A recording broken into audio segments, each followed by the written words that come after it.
Welcome everybody to the Potomac Gardens podcast. We are joined here today with 81 South and Ethan Lake.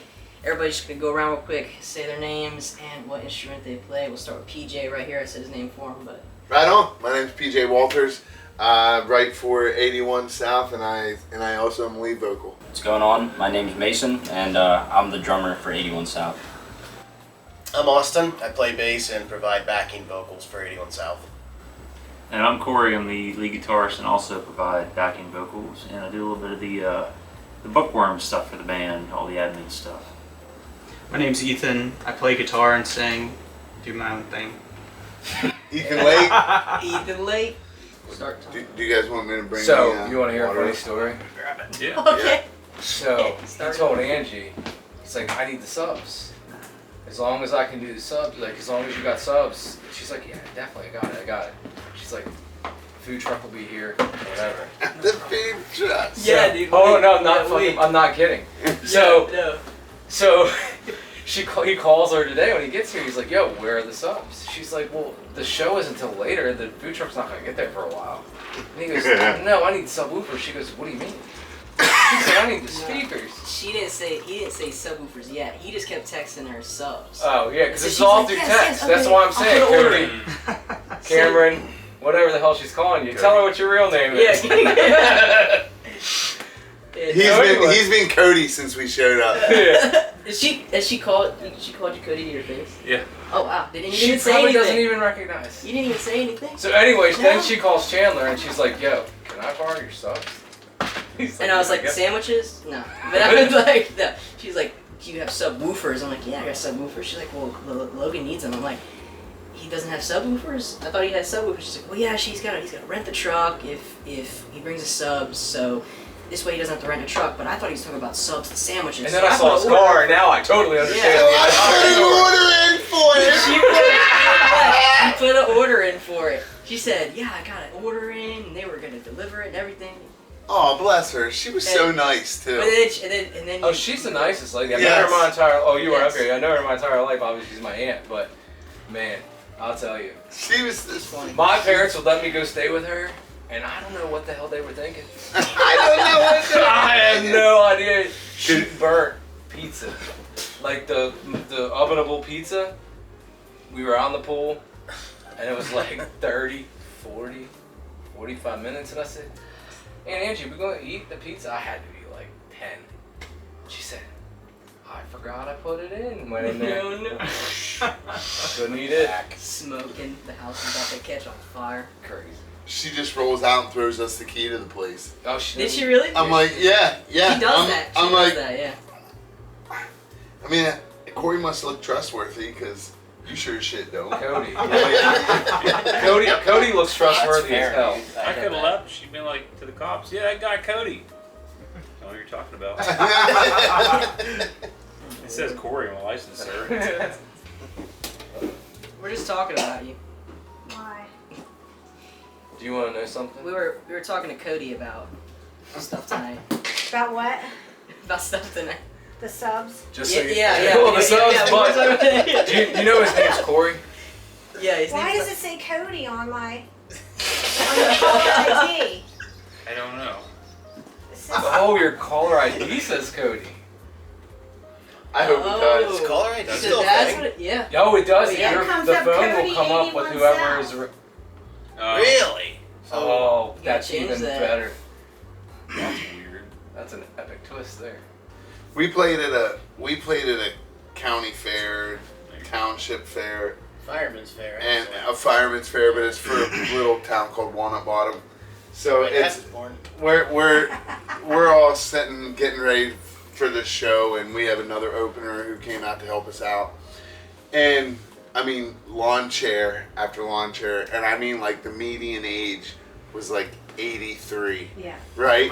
So I'm looking at the boys and I'm like, oh my, these people are going to stand up and pack up at about 3 songs in because, you know, we're a little bit higher energy than... They hung on for a while. Oh my God, They dude, did. they were... They did. So we started playing and big old smiles, and dude, those old people stayed and rocked out till like the last 10 minutes of the show. Then they all got up and rolled out, you know, because they were all beating the traffic. But it was It was that kind of show. Although they all are the trash. Yeah, They all yeah. love it at the same time.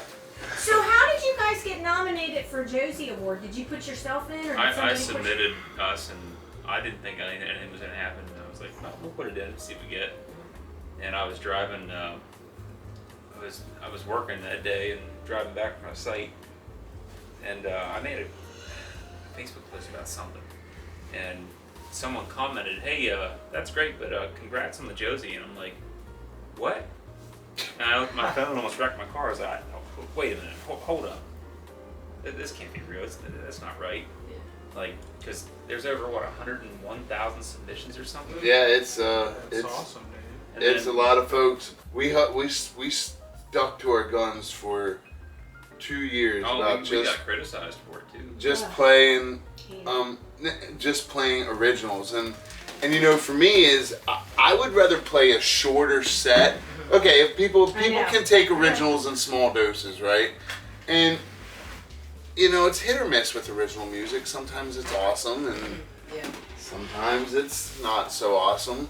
And we've been fortunate that people seem to respond well, but just getting in the door is half the battle, because they're like, "Oh, well, what covers do you play?" What's your So- song list? And send it, and they're like, what covers do you think? We're like, we have a couple. Yeah. That's Sorry. why I do the Potomac Garden playlist, because they can go on and hear you guys before you come here. Yeah, That's a really great idea. yeah, that's awesome. So that way, because I have a couple people that leave out and they're like, we didn't know any of the songs. Well, if you listen to my Spotify list, you know every single song. Yeah, you tell them, girl. You know. Yeah. Or they You're just- doing the work. Tell them all. I can only lead you to the trough. I can't make you Right. drink. Right. Even if I I shove mean- their head in it, I can't make them drink. I feel like if you're doing original music though, then you're building an audience of people that like you guys for you guys. I 100% So, agree. like that's Okay, you I'm gotta, going downstairs. Yeah. Okay. I gotta put signs up. Thank Nice you. to meet you. Bye, guys. Thanks for moving the truck or the whatever. The Thank thing, you. yeah. You got you. Corey, I know your name now, Corey. You can call me Cody. I don't mind. You were right. Like, Yeah. Yeah. You're but, authentic to yourselves. and I look at it like this. Don't get me wrong. There's a bunch of bands around our area that are doing really awesome stuff playing cover music. Mhm. But like, unless we're gonna go on American Idol, cover music probably is not gonna get somebody like, you know, you can, unless you're doing it and making it your own and doing a totally off the wall rendition. You're not doing any covers, are you? Yeah, I'm doing a few.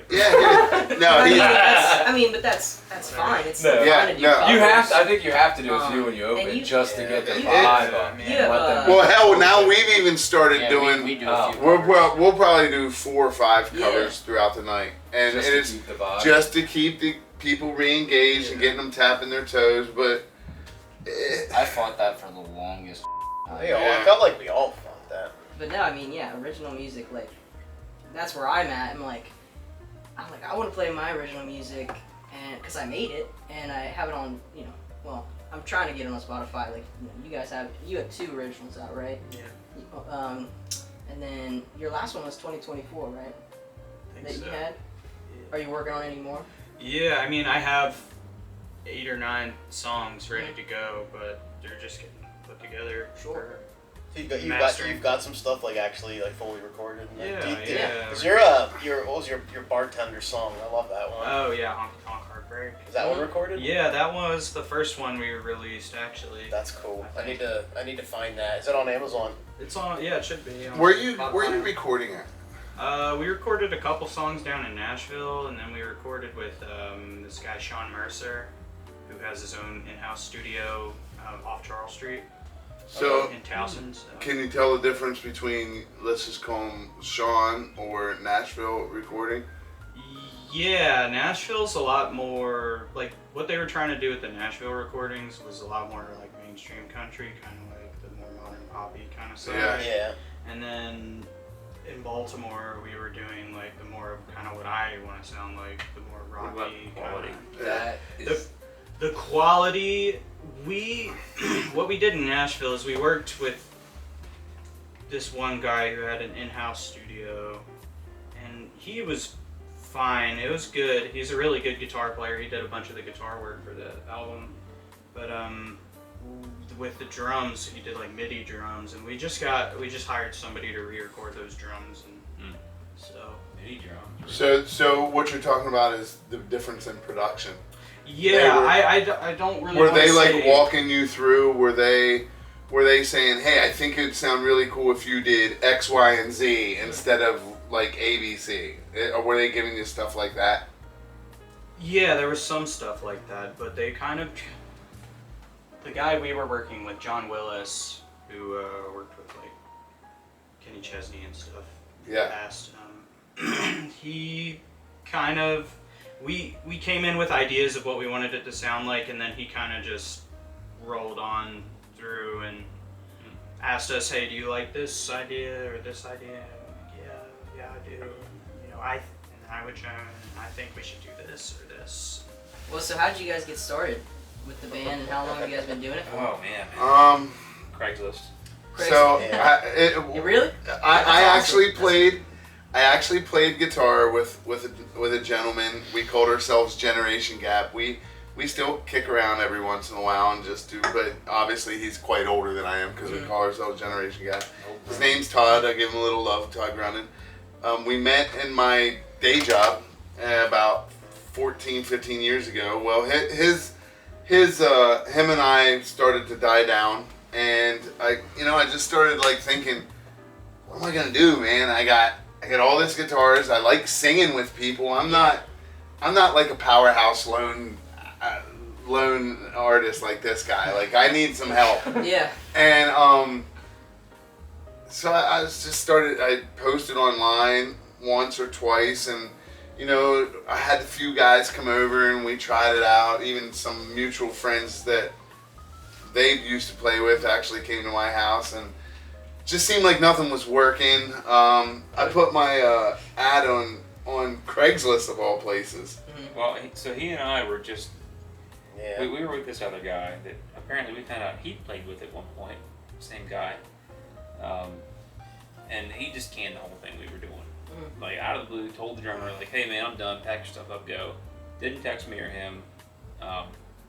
Sorry, screw that dude. Because it was just kind of, horrible. Didn't pay us for the last gig we played together. That's And, awesome. Yeah. So I saw the ad on Craigslist and I hit him up. And he's like, "Yeah, man, when you get back from your trip," I was on a TDY, military. He's like, "Come on up and we'll jam." So we did, and I forget what we did. We did a couple. Did we do any of the originals that you had, or just a couple? Yeah, they get up to my room and they're like, "We want to do originals," and I'm like, I've been playing guitar for 25, 30 years, but I have like 5 originals to my name then. And I picked out my favorite one and we jammed it for a little bit. And about 2 hours goes by, these guys pack up and they're moving out, and the drummer at the time was like, "Hey, I'd like to come back and see what we can make of this." And from there we started playing twice a week. Just literally jam session. Well, you're missing the best part, And and you know what I'm going to talk about. which part?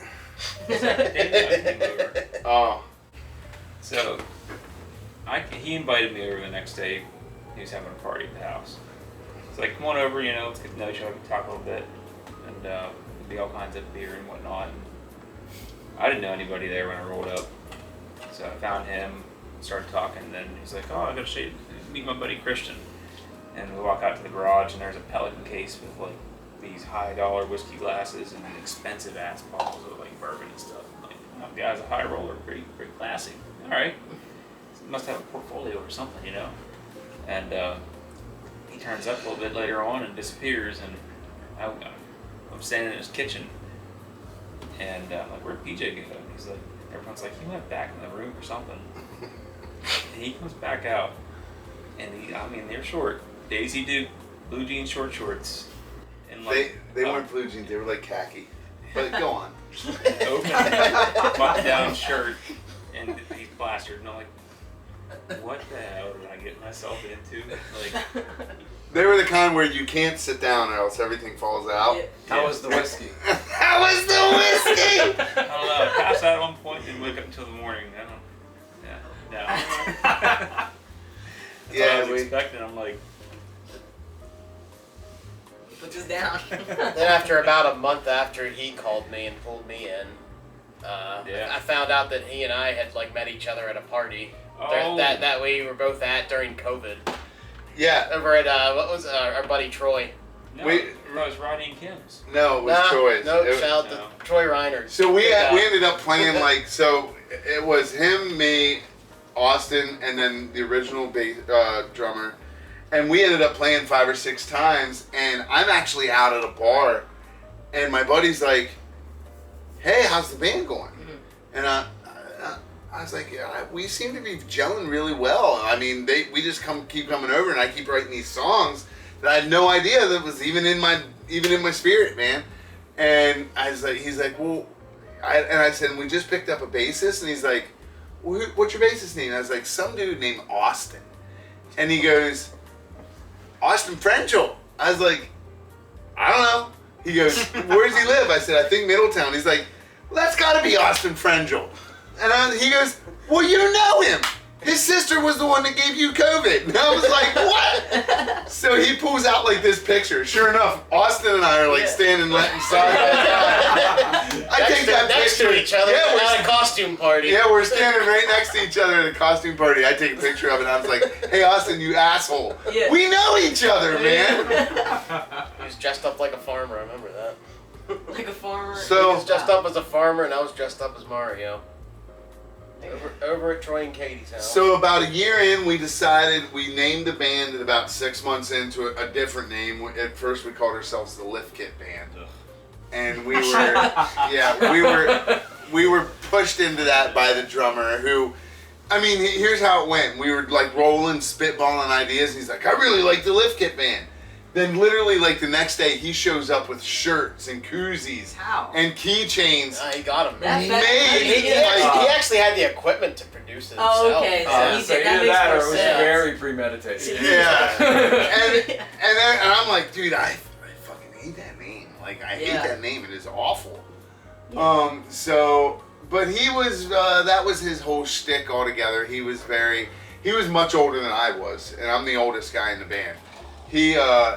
So after a while, you know, when you're trying to create music and everybody's not on the same page, like, we can all just throw something out and we'll feel the funk of what direction it's going, and we'll just go there and we feel around with it. Like, if this dude didn't like something, Yeah. oh, Yeah, it was I don't, and then finally it just got too much, and so we played a show, and and as we get home that day, Corey sends out a text, "Well, guys, I'm out." And I knew why Corey was out because we talked about why Corey was going to be out. It was premeditated. We staged a breakup to try and make So- it easier to force him out. So I we. mean, it was a full-on breakup. We just happened to reformulate her. That's How it came off to me, man. I didn't hear from you guys for a while after that. Well, I gave it a day or two, Yeah. and then so it was the three of us left, and now we're like, all right, we got to find a drummer. Yeah. Yeah. So we put ads out, started talking to people we know. We auditioned like 5 or 6. Yeah, we auditioned a couple guys. We auditioned a gentleman who is, I mean, he reminded you of Animal Really? from the Muppets. Like, he's a large guy, long hair, very nice fella. He hit the drums pretty hard. Oh, he So Back them He drums. was an animal. he's a nice fella. But eventually, Nice fella. we landed with Mason, and So for the longest time in his basement, I never knew where they came from. There was this drum kit down there. This blue, was it Blue and white shell. Tama. And I'm like, whose are those? And he's like, oh, it's this kid I used to come over and we jam and whatnot. Thought about selling them because he just left them here. yeah, they were in my basement for like 4 years, literally before COVID. And He eventually Well, I calls. appreciate it. You know what I mean? Now we have a practice kit. He and calls a Mason performing kit. and told him what's going on, and he came over, and I don't think you had ever really done anything like this before. No. And we threw some songs at him, and he picked up pretty quick. And I got a phone call from that Jamie lady. Said, "Hey, got an opening slot down at Tourist Inn for 6 Whiskey Revival. Do you guys want it?" And I'm like, I looked at everybody and I'm like, "How about a gig this Saturday?"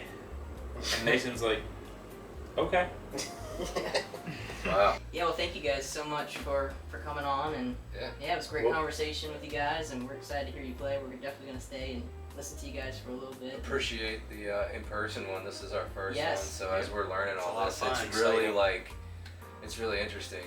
And the Zooms are okay. But it's and not like this. But This it's was not way like better. this, Yeah, and this was way but nicer. I'll give you credit, Ange. Everyone we've talked to so far has been phenomenal to work with. So